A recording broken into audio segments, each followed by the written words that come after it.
तो देखिए अब आपको समझ में आ गया होगा कि मैंने जो बताया कि सिंगुलर सब्जेक्ट कौन से होते हैं, सिंगुलर वर्ब क्या होती है। अब मैं आपको दो रूल पढ़ाने वाला हूं, दो रूल बताने वाला हूं मतलब, ठीक है। जैसे अब एग्रीमेंट आप करते हो कहीं भी, तो उस पर कुछ नॉर्म्स होते हैं, रूल्स होते हैं, वो रूल्स को फॉलो करना होता है।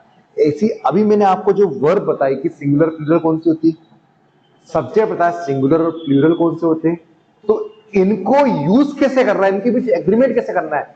एग्रीमेंट करने के लिए आपको याद करना पड़ेगा, क्या याद करना पड़ेगा कि जब भी हमारे पास सिंगुलर सब्जेक्ट आएगा तो उसको हम कनेक्ट किससे करेंगे, सिंगुलर वर्ब से। आ गई मेरी बात समझ में। Singular subject connected by singular verb, plural subject connected by plural verb. ये दो रूल पर ही इंग्लिश टिकी हुई है। आप जब भी बोलो इंग्लिश या लिखो, आपके पास कोई सब्जेक्ट होता है, उसके अकॉर्डिंग आप वर्ब लगाते हो। तो अगर आपके पास सब्जेक्ट सिंगुलर होता है तो आप सिंगुलर वर्ब लगाते हो। जैसे मैंने बोला आई एम, आई के साथ में एम लगा रहा हूं। बट मैंने बोला ही इज स्मार्ट, तो आप ही के साथ क्या लगाते हो, इज लगाते हो। बट मैंने बोला दे आर स्मार्ट, तो दे के साथ क्या लगा रहे हो आप, आर। तो आप बोल रहे हो, लिख रहे हो, दे के साथ आर यूज कर रहे हो, दे के साथ आर क्यों यूज कर रहे हो, कि दे होता है प्लूरल और आर भी क्या होता है, प्लूरल होता है, कि आर में एस नहीं लिख रहा है आपने। क्लियर। तो आपको बस ऐसे ही एग्रीमेंट करना है सब्जेक्ट का। सिंगुलर सब्जेक्ट के साथ आपको सिंगुलर वर्ब का प्रयोग करना है, प्लूरल सब्जेक्ट के साथ आपको प्लूरल वर्ब का प्रयोग करना है। आ गई मेरी बात समझ में, clear. Singular subject connected by singular verb, plural subject connected by plural verb. तभी इतनी सारी चीजें मैंने आपको बताई कि सिंगुलर सब्जेक्ट होते हैं, प्लूरल सब्जेक्ट होते हैं, सिंगुलर वर्ब्स होती है, प्लूरल वर्ब होती है। अब जब सिंगुलर हमारा सब्जेक्ट होगा तो हम किसके साथ लगाएंगे, सिंगुलर वर्ब के साथ लगाएंगे, और दोनों के साथ जब हम एग्रीमेंट कर देंगे तो हमारा एक सही और ग्रामेटिकली करेक्ट सेंटेंस बनेगा। क्लियर। देखते हैं एग्जांपल। जैसे मैंने लिखा है राम गोज टू स्कूल। अब देखिए राम क्या है, राम क्या है, एक नाम है। और नाम क्या होता है मैंने आपको बताया था, नाम को हम सब्जेक्ट कौन सा कंसीडर करते हैं, सिंगुलर की प्लूरल। भाई नेम है, ये राम एक नेम है, नेम है ना, नेम। और नेम कैसा होता है, सब्जेक्ट सिंगुलर होता है, और singular subject connected by singular verb. और सिंगुलर मेन वर्ब क्या होती है, जिनके एंड में एस ई एस या आई ई एस में से कोई भी एक दिख जाए। तो हमें दिख गया ई एस, इसका मतलब ये भी सिंगुलर है। तो देख लो इनकी जोड़ी बन गई, इनकी जोड़ी बन गई, सिंगुलर के साथ सिंगुलर जोड़ दिया, और ये सेंटेंस भी क्या हो गया, सही हो गया। सिंगुलर के साथ सिंगुलर की जोड़ी बैठ गई, देख लो आप। भाई जनरली ऐसे भी याद कर सकते हो, जनरली आप शादी करते हो तो भाई लड़का लड़की से शादी करता है, लड़का लड़के से शादी करते देखा है कभी आपने। हालांकि अब रूल्स बना दिए हैं लोगों ने ना, ट्रांसजेंडर हो गए, मगर जनरली सामाजिक दृष्टिकोण से एक लड़का एक लड़की शादी करता है ना। तो भाई यहां पर भी ऐसी सिंगुलर सब्जेक्ट होगा वो सिंगुलर वर्ब से ही शादी करेगा, ऐसे समझ लो आप। और जो प्लूरल सब्जेक्ट होगा वो प्लूरल वर्ब से ही शादी करेगा, ऐसे करके समझ लो आप, ऐसे समझ में आ रहा है। अब आया बॉयज, बॉयज बॉयज। अब बॉयज मतलब होता है लड़के, लड़के मतलब नाउन है, इस पे एस लगा है मतलब ये प्लूरल नाउन है, नेम नहीं है ना। नेम मतलब प्रॉपर नेम नहीं है ना। तो बॉयज तो प्लूरल है। अब plural subject connected by plural verb, और प्लूरल वर्ब क्या होती है, इसके एंड में एस आई एस नहीं आता है, तो बिल्कुल सही है, तो ये सेंटेंस भी सही है। प्लूरल सब्जेक्ट की जोड़ी हमने प्लूरल वर्ब के साथ जोड़ी है, सिंगुलर सब्जेक्ट की जोड़ी हमने सिंगुलर वर्ब के साथ जोड़ी है। अब आ गया शी। शी तो आपको याद है, शी तो कैसा होता है, सिंगुलर होता है। तो सिंगुलर के साथ तो हम सिंगुलर वर्ब लगाते हैं, और सिंगुलर वर्ब क्या होती है, जिनके एंड में एस एस आई एस में से कोई एक सफिक्स दिख जाए या प्रत्यय दिख जाए वो सिंगुलर होती है। दिख रहा है एस एस आई एस, मतलब ये सेंटेंस भी सही है। सेम दे, दे तो हमको याद है, ये तो प्लूरल होता है, और plural subject connected by plural verb, और प्लूरल वर्ब्स क्या होती है, जिनके एंड में एस एस आई एस नहीं आता है। ठीक है, तो ये नहीं आया तो प्लूरल के साथ प्लूरल वर्ब करेक्ट हो गई, मतलब ये सेंटेंस भी आपका क्या है, सही है।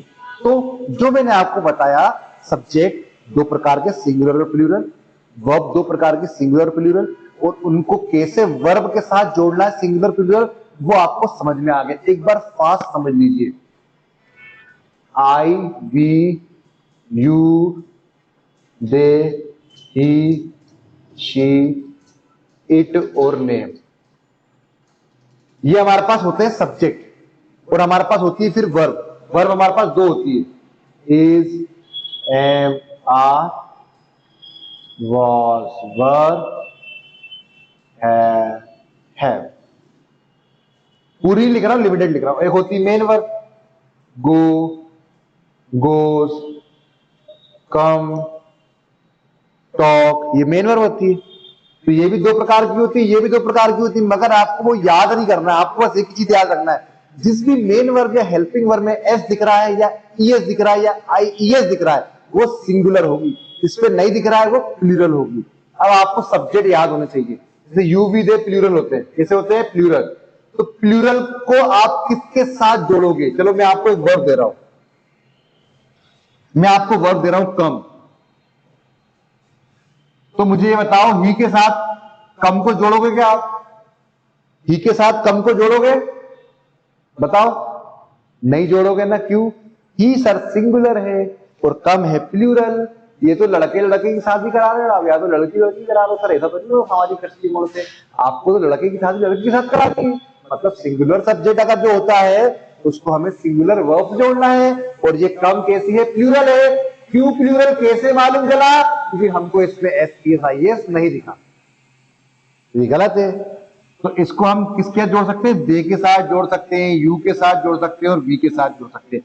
आई के साथ भी जोड़ सकते हो आप कम को। आई अपवाद है ना?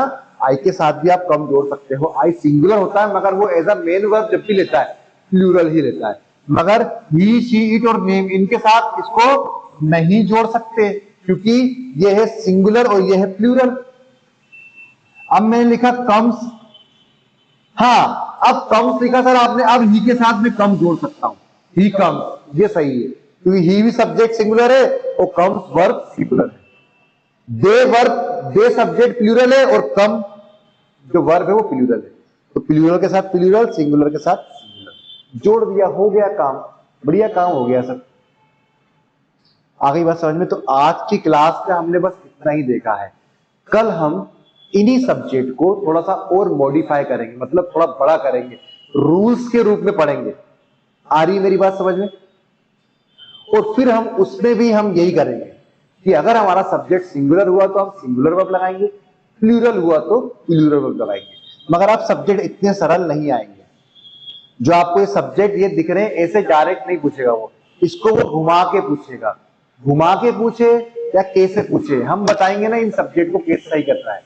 ठीक है? तो घबराना नहीं है, बस ये याद रखना है कि singular subject connected by singular verb, plural subject connected by plural verb. Singular subject याद कर लेना कौन से होते हैं, और प्लूरल वर्ब और सिंगुलर वर्ब्स क्या होती है ये मैंने आपको ट्रिक बता दी है। एस लगाए वर्ब में तो सिंगुलर, नहीं लगाए तो प्लूरल। बस इतना सा फंडा याद करना है, आपका पूरा काम हो जाएगा।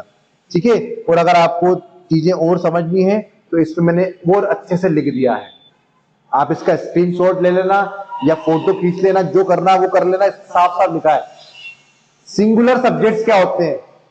The noun that doesn't and in S is called singular subject. ऐसी संज्ञाएं थोड़ा हिंदी में थोड़ी स्पेलिंग वो ऊपर नीचे होगी कि जब पीडीएफ और पीपीटी में हम कन्वर्ट करते हैं तो थोड़ी मात्राएं ऊपर नीचे हो जाती हैं। वे संज्ञाएं जिनमें एस में समाप्त ना हो उसे हम एक वचन संज्ञा कहलाते हैं। मतलब ऐसी संज्ञाएं, ऐसी नाउन जिनमें एस नहीं लगा है उसको हम सिंगुलर बोलेंगे। जैसे बॉय, देखो बॉय में एस लगा है, नहीं लगा क्योंकि ये नाउन है, वर्ब नहीं है, तो ये सिंगुलर है। वही अगर हम सिंगुलर वर्ब की बात करें तो जिस भी वर्ब में एस लगता है वो सिंगुलर वर्ब कहलाता है। देख लो, गोज, ट्राइज, टॉक, है ना?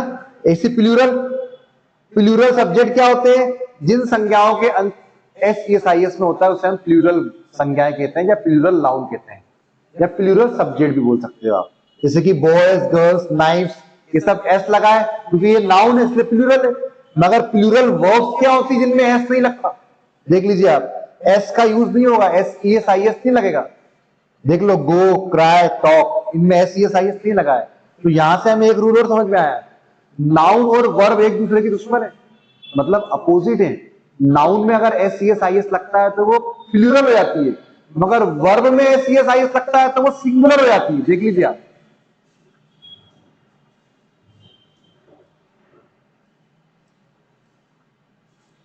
इसमें S E S I S नहीं लगा तो सिंगुलर है, मगर इसमें एस वर्ब में एस ई एस आई लगा तो प्लूरल, तो अपोजिट नहीं हो गई। संज्ञाओं में नहीं लग रहा है तो वो सिंगुलर, मगर वर्ब में लग रहा है तो वो कोई, हाँ संज्ञाओं में S E S I S नहीं लग रहा तो सिंगुलर, और वर्ब में S E S I S लग रहा है तो सिंगुलर है। और वही अगर हम नाउन में S E S I S लगाएंगे तो प्लूरल हो जाएगी, और नहीं लगाएंगे तो वर्ब प्लूरल हो जाएगी, तो अपोजिट लग रही है ना। इसको मैं इधर समझाता हूं, कंफ्यूज मत होना आप लोग। ये देखो आप, कैसे अपोजिट है, समझिए आप। जैसे मैंने लिखा बॉयज, तो बॉयज एक नाउन है तो ये प्लूरल है क्योंकि एस लगा, नाउन में एस लगता तो प्लूरल हो जाती। मगर मैंने लिखा गोज, देखो ये प्लूरल है, क्या है ये, मगर ये गोज, ये क्या है, वर्ब है, और वर्ब में एस लगता तो कैसी होती है, सिंगुलर। तो हो गई ना अपोजिट, दोनों में एस लगा है मगर एक है प्लूरल एक है सिंगुलर। तो वही देख लो आप, इसी को अगर मैं बॉय कर दूं, बॉय एस हटा दूं तो ये हो गई सिंगुलर, और वहीं अगर मैं गोज को गो कर दूं तो ये क्या हो गया, प्लूरल हो गया। तो हो गई ना अपोजिट, देखो हो गई अपोजिट, आ गई बात समझ में। ये चीजें होती हैं, अपोजिट होती हैं। ये अगर नहीं भी समझ में आए तो नेक्स्ट क्लास में मैं फिर बता दूंगा। आप तो बस याद करो कि he she it I you we they में सिंगुलर कौन है प्लूरल कौन है, और वर्ब का एक ही फंडा याद करना, जिसपे एस लगा है ई एस लगा है आई एस लगा है वो सिंगुलर है, जिसपे नहीं लगा है वो प्लूरल है, बस दैट्स इट। इसी के बिहाफ में कल मैं आपको कुछ रूल्स पढ़ाने वाला हूं सब्जेक्ट वर्ब एग्रीमेंट में, और कॉन्सेप्ट ये यूज होना है जो मैंने आज पढ़ाया है, ठीक है। इसी के बिहाफ में कल मैं आपको अच्छे हैवी रूल्स पढ़ाने वाला हूं जो एग्जाम में आते हैं, ठीक है। तो आज क्लास हम यही समाप्त करते हैं, मिलते हैं नेक्स्ट क्लास में। आज के लिए थैंक यू वेरी मच, जय हिंद।